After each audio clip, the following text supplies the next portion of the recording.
La motivation en marche. Prenons soin les uns des autres pour nous encourager à aimer et à faire le bien. Hébreux 10, 24. Ce verset fait partie d'un passage puissant des Écritures, un appel clair à persévérer dans la foi et à rester profondément connectés les uns aux autres. Grâce à Jésus, nous avons aujourd'hui un accès direct à Dieu. Son sacrifice a déchiré le voile. La séparation est tombée, la porte est ouverte. Nous pouvons nous approcher de Dieu avec confiance, sans peur, sans honte. Mais la vie chrétienne n'a jamais été pensée pour être vécue seule. C'est pourquoi l'auteur nous invite à regarder plus loin que nous-mêmes, à réfléchir intentionnellement à la manière dont nous pouvons nous motiver mutuellement à aimer et à agir. Encourager ici n'est pas un mot passif, il ne s'agit pas seulement de paroles gentilles, c'est stimuler, réveiller, inspirer les autres à vivre une foi visible, concrète, réelle. Dans un monde qui nous pousse sans cesse à penser d'abord à nous-mêmes, Dieu nous rappelle une vérité essentielle. Nous persévérons mieux quand nous investissons dans les autres. Et cela fonctionne aussi dans l'autre sens.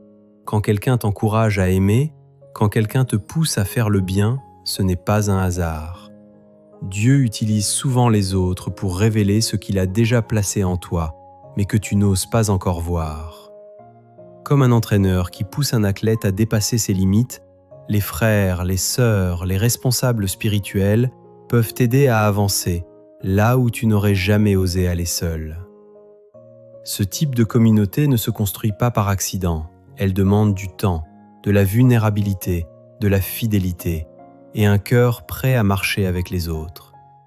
Mais lorsque nous vivons ainsi, en nous appuyant sur Dieu, en nous accrochant fermement à l'espérance et en nous édifiant les uns les autres, nous devenons une Église vivante, authentique, qui reflète réellement l'amour et la mission de Jésus. Seigneur, merci pour le don précieux de la communauté. Merci de ne pas nous avoir appelés à marcher seuls, mais à avancer ensemble. Aide-moi à regarder au-delà de moi-même. Ouvre mes yeux pour voir ceux qui ont besoin de soutien, d'encouragement ou simplement d'amour. Donne-moi le courage d'agir quand tu m'appelles, même quand c'est inconfortable, même quand cela me coûte. Utilise-moi, Seigneur, pour édifier le corps du Christ.